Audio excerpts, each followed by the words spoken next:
Good morning, I am Conor Lamb, the United States Representative for the 17th District of Pennsylvania, and we're here in Mount Lebanon, Pennsylvania with George Freas, a proud veteran of the United States Navy, my sister service, having been a Marine, and we're going to talk a little bit about Mr. Freas' life and your service, if that's okay. All right? I'm fine. So thank you for participating in this. I think, as you know, this is going to go in the Library of Congress for as long as that institution stands, and everybody will be able to look at it in the future and hear about all the great things you did. And so let's get started. So I have down here that you were born on April 4th, 1923. That is correct. And you were born at home in Oakland? Yes. So tell us a little bit about Oakland at that time and where it is. I know it, but people watching this might not know what that part of the city was like. Well, I was born on the third floor of 3816 Pier Street, which is a street that ran off of Oakland Avenue. Mm-hmm. Back in those days, I had my mother and dad, my mother's mother, my two great uncles, and one of my mother's cousins all living in the same house with us. And other children too? No, my brother was born later on. Later on, okay. Yeah. But I grew up in a house full of people, and I always thought that was a nice way to live. That's right. My family was similar, and we had a lot of the Irish in Oakland were relatives of ours. And they always described it as a very busy, active, social place. Would you agree with that? Now, they were always, they were all Irish, but Mm-hmm. Northern Irish. Yeah, right. Like your mother, right? Like my mother, Yeah. yes. Well, she was born in this country, Mm-hmm. but all the other people that I just mentioned came from, they were all immigrants Mm-hmm. from Northern Ireland, Portadown. Oh, okay. That's a great town, yeah. Two places, Portadown and Newcastle. Mm-hmm. Okay. So what were your parents like? Oh, they were wonderful. I have to admire both of them greatly. My mother taught me many things about how to live, the niceties of life, Mm-hmm. how to meet and greet with people, and how to honor people. She was a person who loved other people. She could be very strict, Right. and she had to. My dad, on the other hand, was a very quiet, very sincere person, but always in the background. He never made a fuss, but he was always, you knew he was always there. Did you know any military veterans when you were growing up?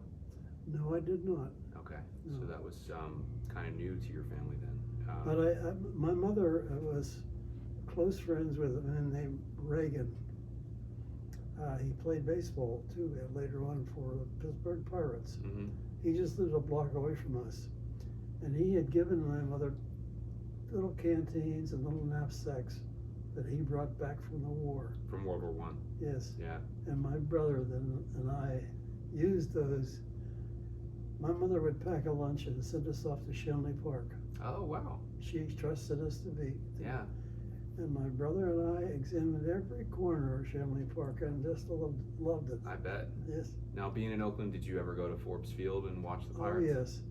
In fact, there was a section of Forbes Field in the right field bleachers that once a week or once a month, I guess it was, children of a certain age could get in free. Mm-hmm.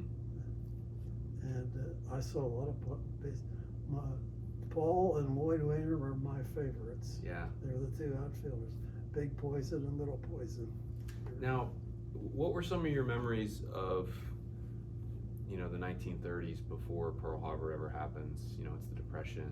We've got Roosevelt. What was that time like for you and your family?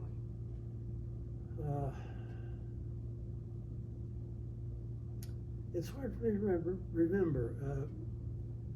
People often say, what was the big picture like? And I said, I didn't know the big picture. I only knew what I had in front of me. And sometimes I think, as I look back, that we were poor, but didn't know it. Mm-hmm. Because my family always provided me with things I needed: nice clothing, good, solid food. My mother was a wonderful cook.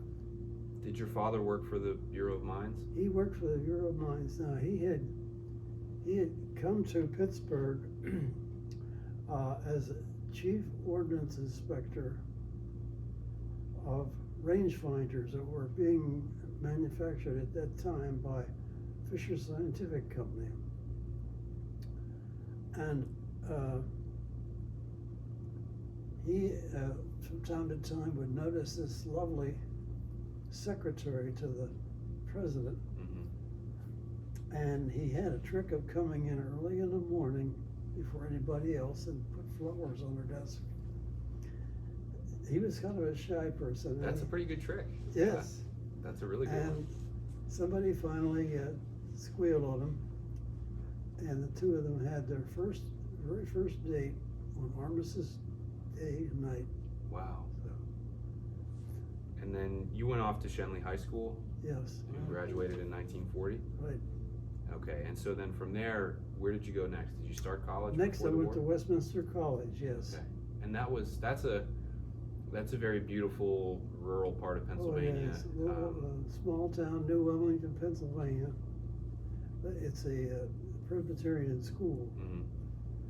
and I had been to a missionary conference there in the summer before, and I just fell in love with the campus and, Mhm. and the atmosphere that was there.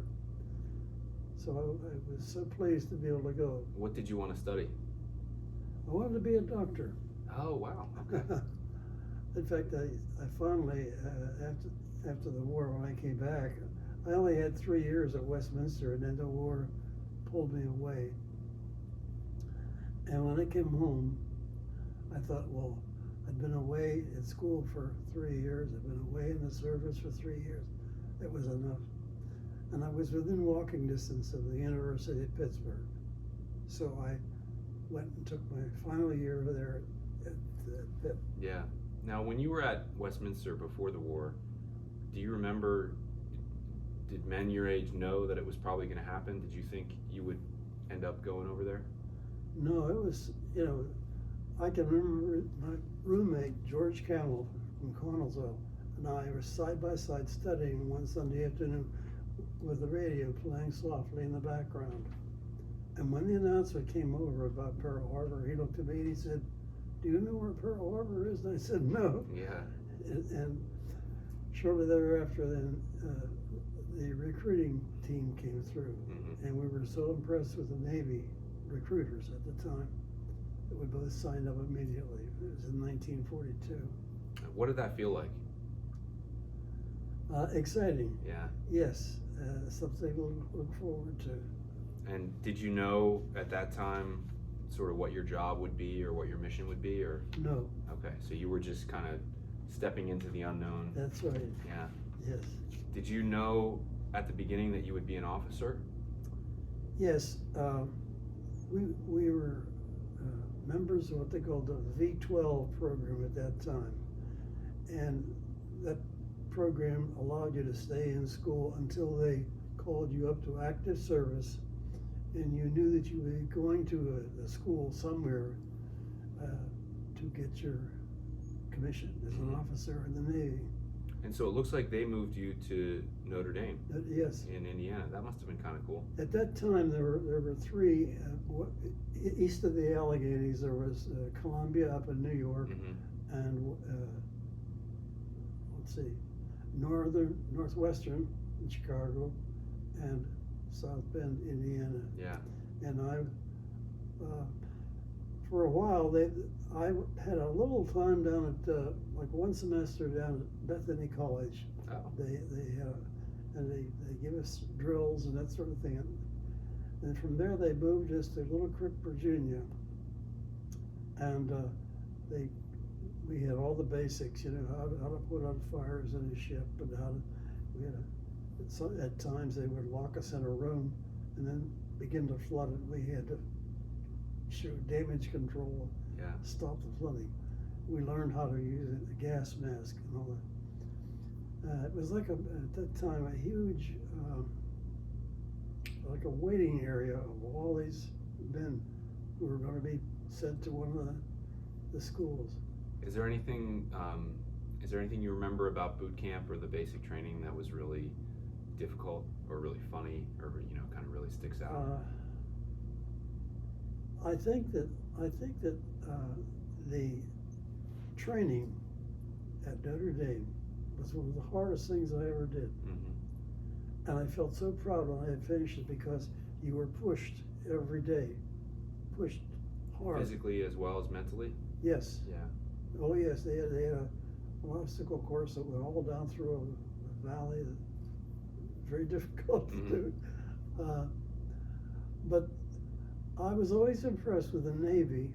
They took very difficult subjects, boiled them down to essentials, and were able to put them into our heads. That's right. Yeah. Things we needed to know. Yeah. Yeah, I mean, it's incredible what they pull off, how many different people from different walks of life in all parts of the country Yes. at the same time being put into the same training pipeline at once. Right. What was that like to all of a sudden be around all these guys from everywhere all over the United States? That was fun. Yeah.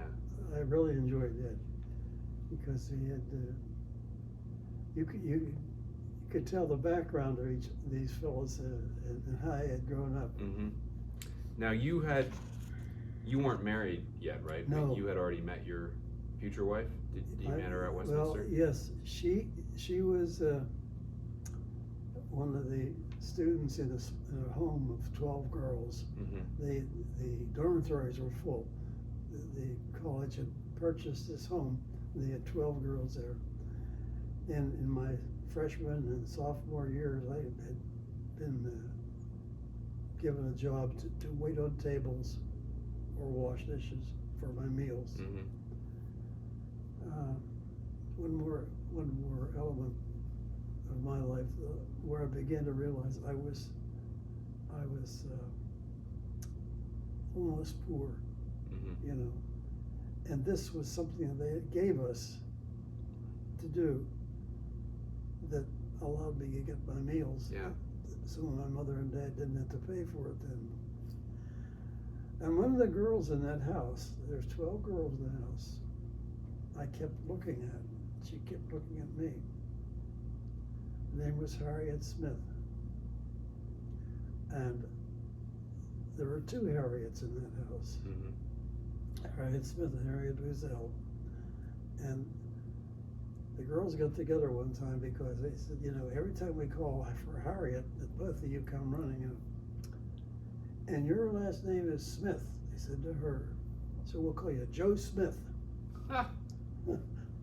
It's a good common name.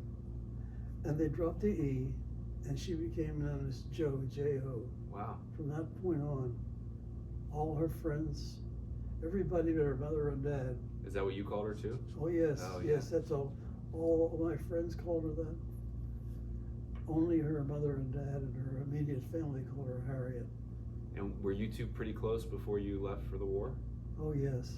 So how did you stay in touch? In fact, while you I were had gone? given her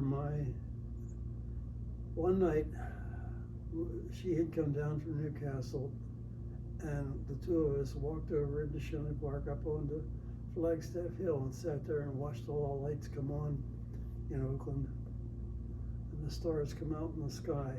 And I gave her my fraternity pin, and I said, I'll come back and we'll get married. And it wasn't an engagement ring, it was all I had at the Yeah. time. So thankfully you weren't as shy as your dad, I guess. You were able to do it in Yes, person. yeah. And what was she okay with that when you Oh, did that? yes, She said yes. Yeah. And I wrote to her constantly while I was in the service, and also to my mother. Now, I don't know whatever became of the letters that I sent to her, but the ones I wrote to my mother, she saved every one. Oh wow. And I have them in a binder, still have in them? a book, yes. So, Wow. But you would probably go a pretty long time between mail calls when you were out at sea, right? oh yes, So you'd get a lot of letters at once. yes. Yeah. Okay. So you go to Notre Dame. then at some point you make your way up to Massachusetts where they commission your ship, right? Yes, when I was commissioned as an ensign, I received orders to report to Boston. Mm-hmm. The ship was being built at the Beth Hingham Shipyard in Hingham, Massachusetts, but they kept us in a place in Boston because there was no facility for us. And the whole crew then came together from all around different places, both enlisted and officers. Mm-hmm. We had about 110 enlisted men and 8 officers. And we were there the day they commissioned the ship. Wow. And that, you folks helped me get a plank owner certificate. That's right, yeah. Because I was a member of the crew at that point. So, there are 8 officers, and I'm the only one that's still living. and so you were only about 21 years old when that That's happened, all. and you were an officer and basically in charge of over 100 men. Well, no, I had my own division of men. Mm-hmm. I was what they call a stores officer, which was supply. Any supply that had to be cared for. I had cooks and bakers, I had pharmacist mates, storekeepers, and I had the what they call the yeoman. If you've ever seen the story of Radar O'Reilly, Mm-hmm. and how he's managed, okay, that my yeoman was like that. Okay. He knew every form you had to use. He was a great help to me. Oh, good. He was an old timer, and What was it like leading those men as such a young officer? scary at times. Yeah. Yes, it was. But they were I had about half of them were old timers, Mm-hmm. and they were the ones that sort of carried the load. Okay.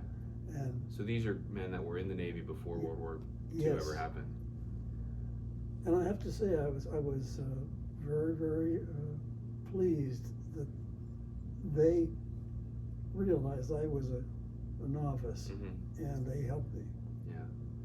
And That's how it works, though. The enlisted, yes. the enlisted make the officers. Yes. Did you use the term "old salts" for any of them? We call someone an Yes. old salt if they've Yes. been in the Navy for a while. Yes. Yeah. Our captain was a different story. What was he like? Have you ever heard of Captain Quigg? I have. Yeah. That's what he was to us. Oh, okay.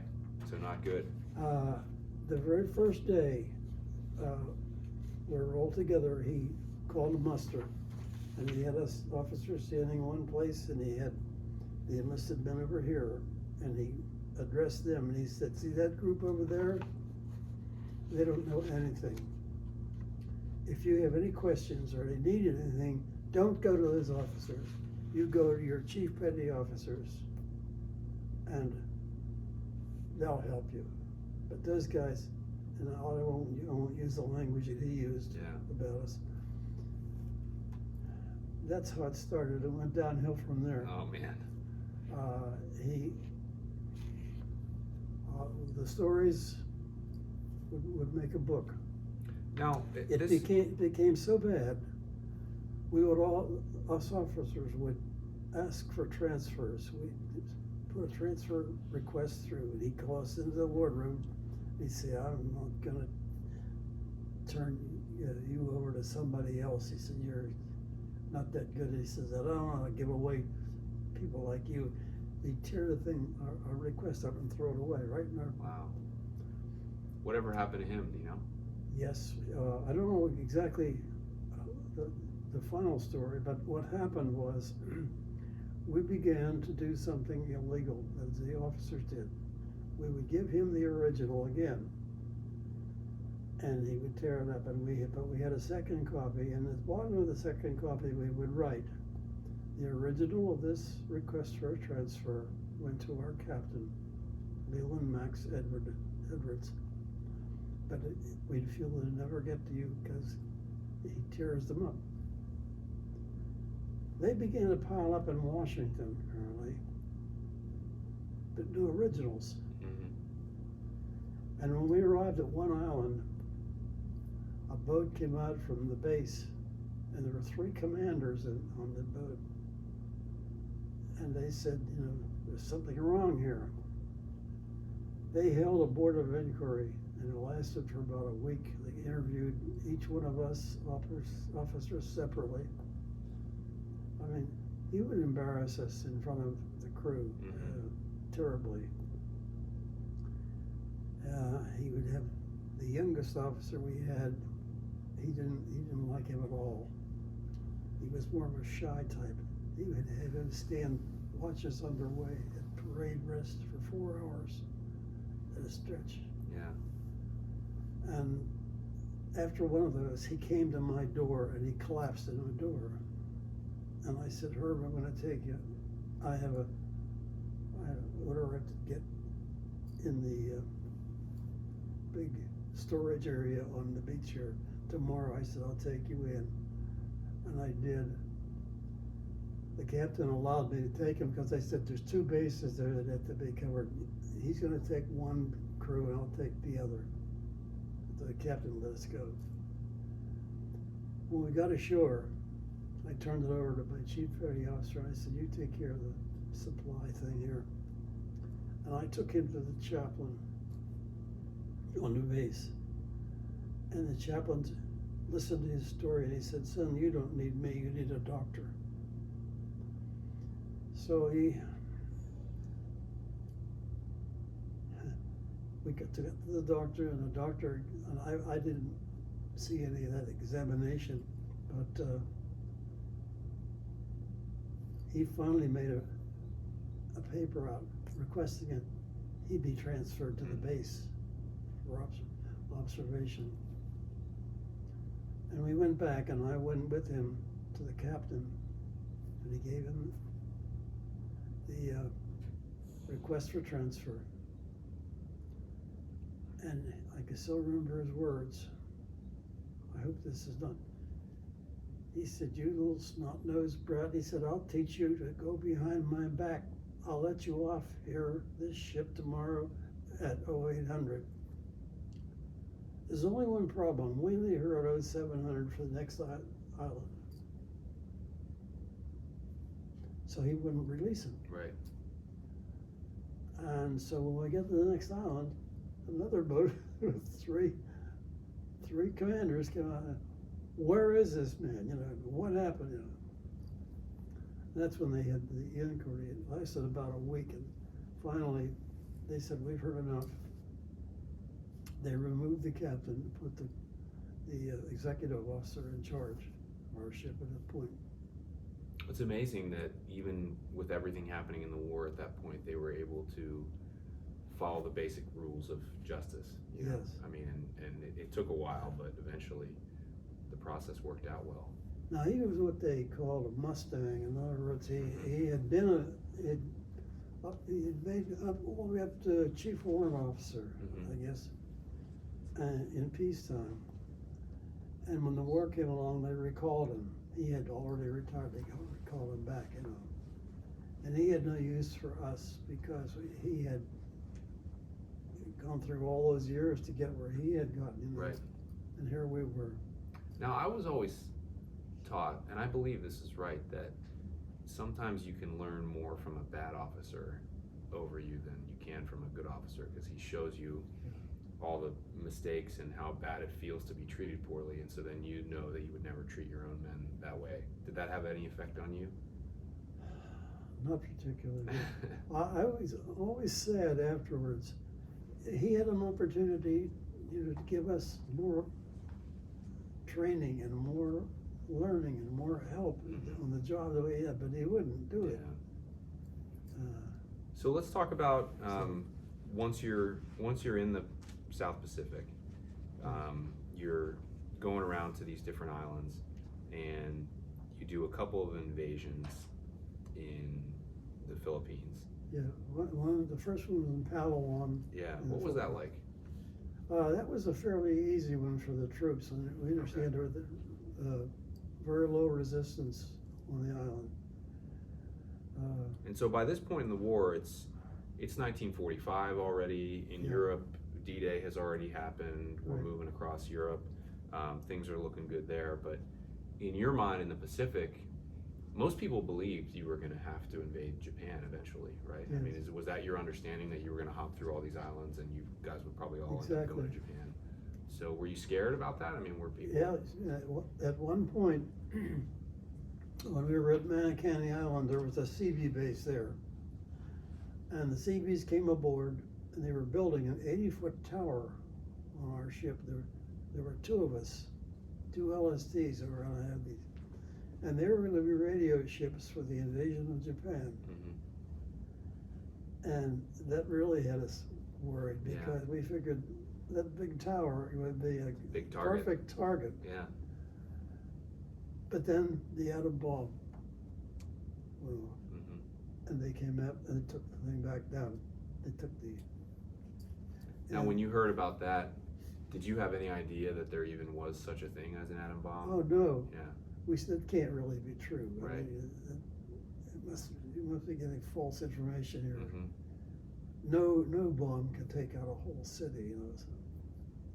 Okay, so tell us what it was like when you went to do the invasion of Borneo, and you got a special guest in your Oh, landing craft. okay. Yeah, at Borneo, we had to carry up Australian troops. Mm-hmm. The officers were bunked in with us. We had double bunks in the officers' quarters. By the way, I had a chaplain in the same, an older man, Mm-hmm. in the bunk of my room.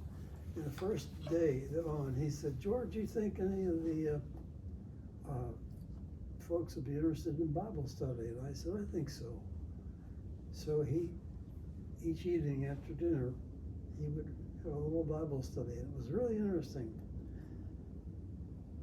We were underway. It took us about a week almost to get to the Borneo area.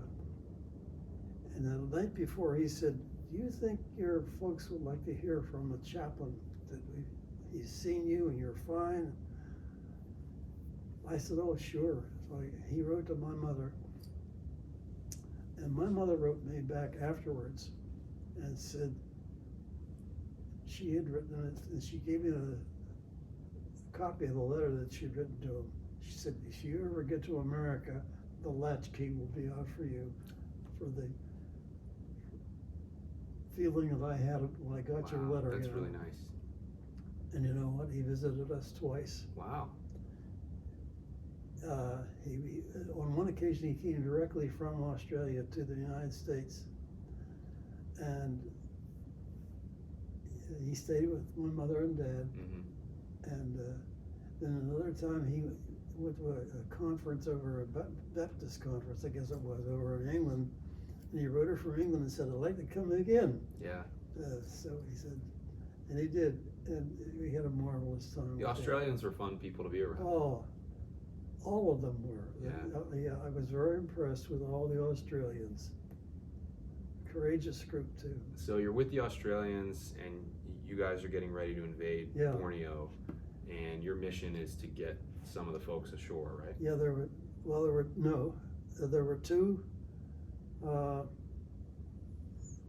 two LCVPs on board each LST.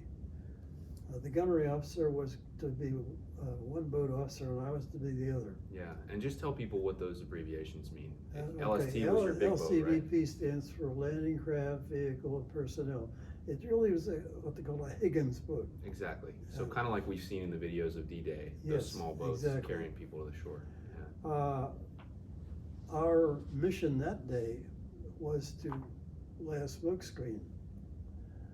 But once we got in the water, the thing had been canceled. They called us back. They said, "Go to the the Flagship for further orders." They didn't know what they were.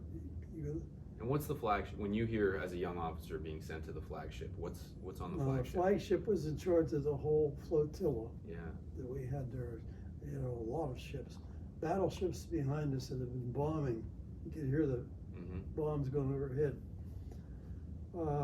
So So the flagship's kind of like where the commander is. You know Yes, you're he being was, sent to see he the was boss. commander of the whole operation. So we went there, and they called my buddy's boat in first, and there was a ladder down the side of the buoy seat, which was a big, large ship. And all these photographers came down, you know, newsreel photographers, and they got in his boat. And then they called my boat in, and these high-ranking officers I could see come on. And the last one turned out to be General Douglas MacArthur. Right. I almost fell over the side of the ship. And so this is a pretty small boat that you're in charge of, right? Yes. So MacArthur steps on, and all of a sudden you realize you better not mess this up. No, because- I saluted him. I said, General, what are your orders? I didn't know what he said, take us to the beach, just like that. And what did he look like, and what did you look like and feel like at that moment? Well, I had been kind of on duty for, 48 hours or so, you know. I was kind of shabby looking at the time. He was crisp and, well, his suit was, you know, ironed nicely. Mm-hmm. Cap, that old cap is a little worn because it was like a duty cap that he had, you know. Right. And he said, take us into the beach. And we did. We dropped the bow doors, and he turned and he said, you lay off there for a little while, we'll be back. So we did. He was going for about an hour and a half with his crew. And there was still some skirmishing. We could hear it on the tree line. And we waited, and he finally did come back, and he came aboard our boat again. And would he just wade through the surf to where Yeah. the boat was? So he'd be Yes. getting wet, you know, just. Yeah, it was, well, we were able to get up pretty close. You know. Yeah. Now you found out later what he was up to when he went ashore in Borneo, right? Yes. So what did he do when you dropped him off and he waded onto the beach? Well, later I found a book Mm-hmm. on my lunch hour. I was going through some bookstores in downtown Pittsburgh, and I found this book. It was called American Caesar, I guess it was. And here I found it was a description of the very same episode that we had Mm-hmm. been involved in. And by the way, my mother and dad went to there was the newsreel theater down on Diamond Street at the time. And she called, she said, if you get a newsreel about the Borneo invasion, we'd like to know about it. So they called her. She had my dad and another relative, and then they contacted my girlfriend, and she came down from Newcastle. And they went and they sat in this theater all day long, round, waiting for the little bit to cover our. Right. And then it would go, but they wanted to see it. And so they knew from a letter from you that you were there, but Yes. they had no way of knowing Right. if it was going to be on the newsreel or not. Yeah. And then did they see you?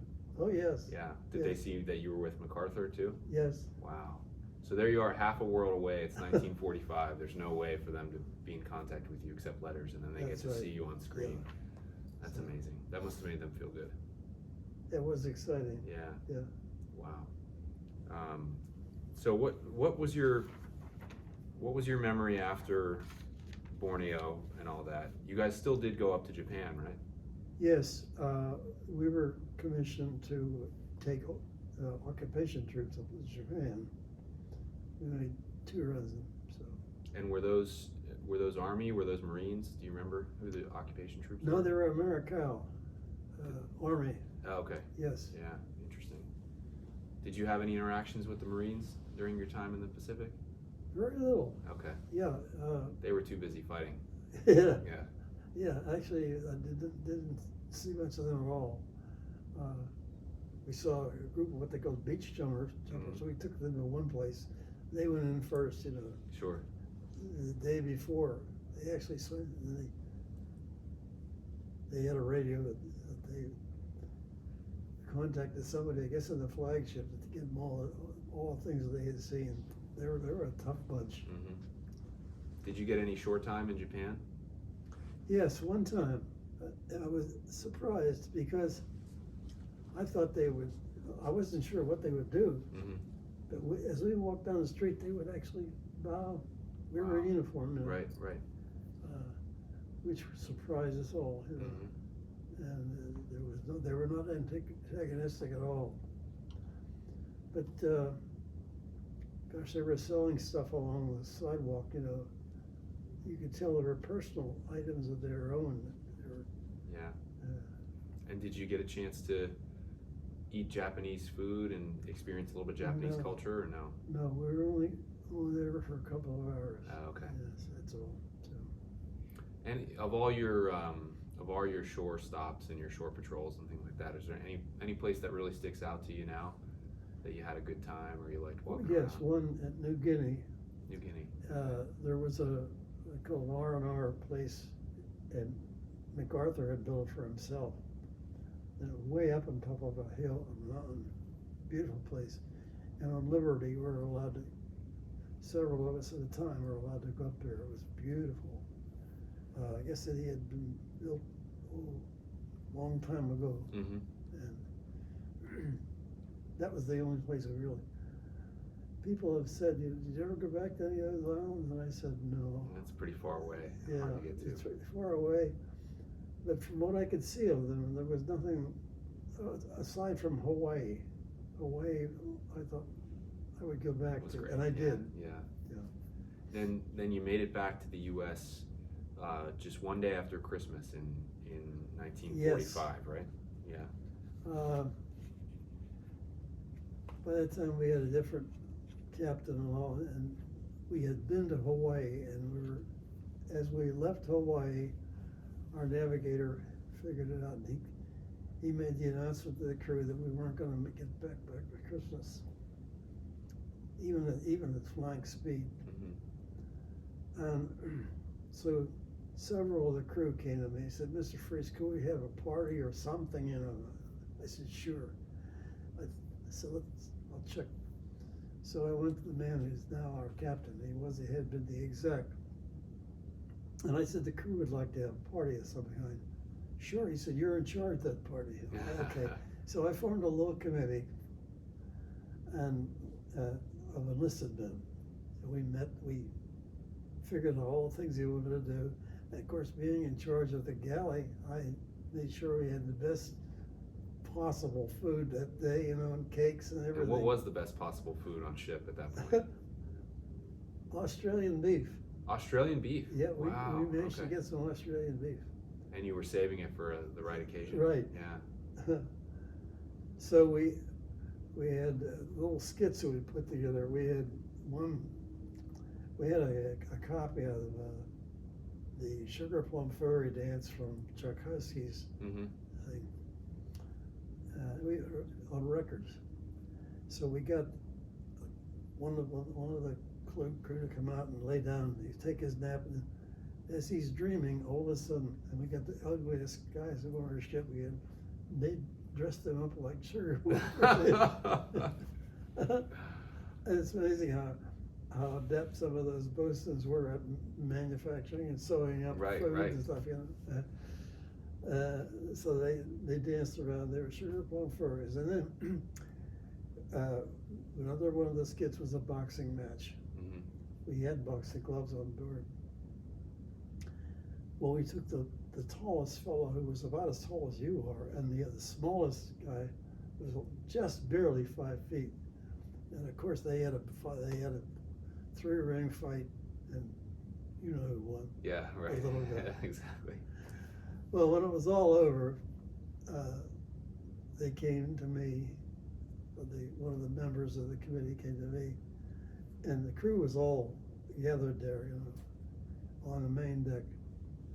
And he said, Mr. Freas, we have something to give you, in appreciation for you putting on this program for us, since we couldn't be back in the States by Christmas.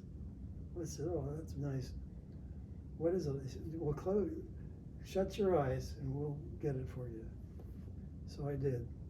And I waited and I waited. I kept saying, where is it? And I feigned anger. I said, I'm getting a little tired of seeing her with my eyes shut. Now I want that right now.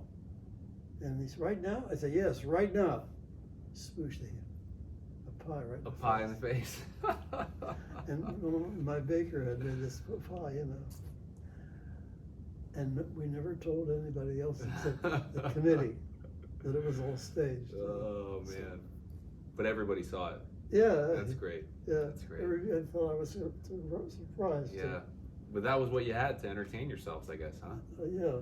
Now, after you got home and decommissioned the ship and all that stuff, did you ever stay in touch with those men later in life? Yes. Yeah. The officers especially. What I would do, I would write each officer and say, what's going on in your life, you know, and they would send me.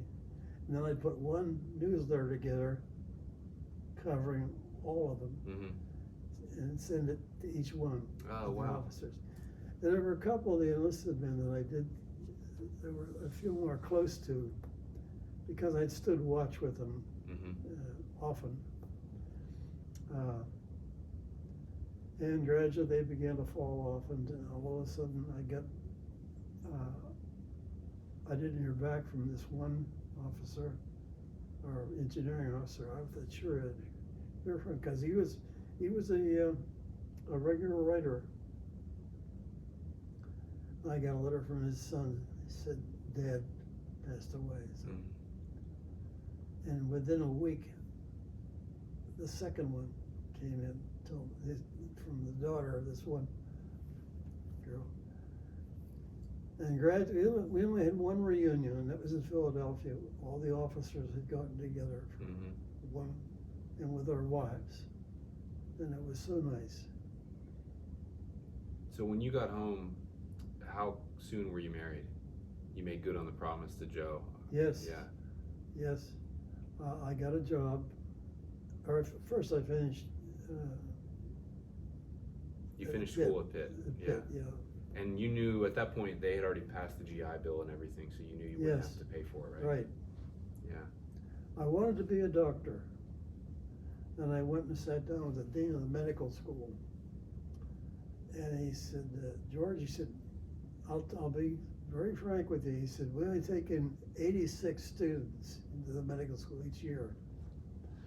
Now, he said, half of them are already committed. They're sons and or daughters of former graduates that are doctors. We take so many from east of the Allegheny Mountains. We take so many Jews.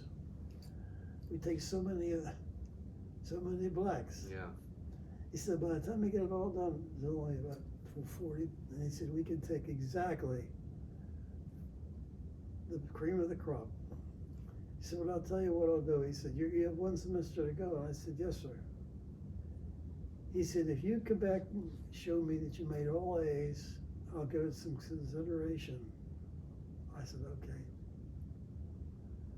Well, I came back after the semester had ended, and I had my report card, and I had all A's except one B. And that was in political science. He said, well, I'm sorry. He said, you didn't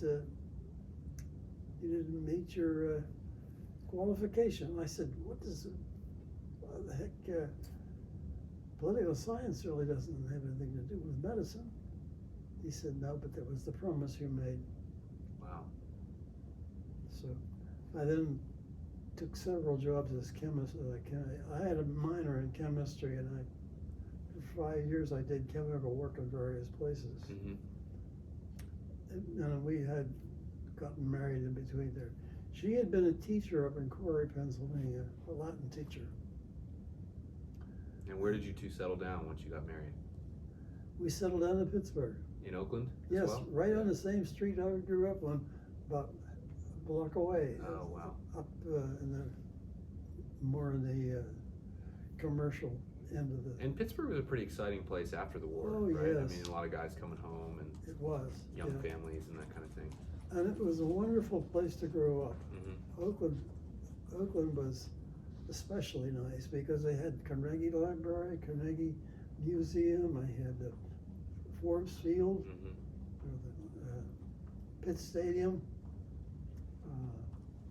Phipps Conservatory. Right. Gosh, we had so many opportunities as youngsters growing up in that area.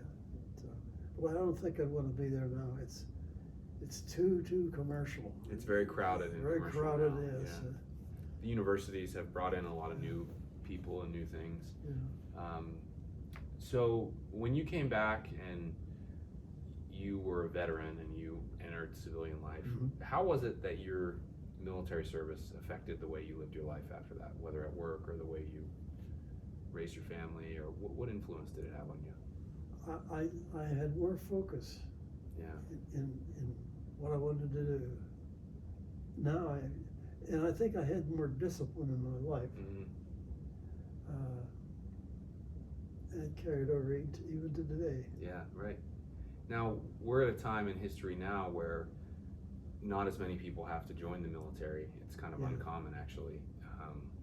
And a lot of young people are questioning whether they should or not. What advice would you give a young person about joining the military today? Well, I coaxed one of my sons into the Navy. Yeah, did you?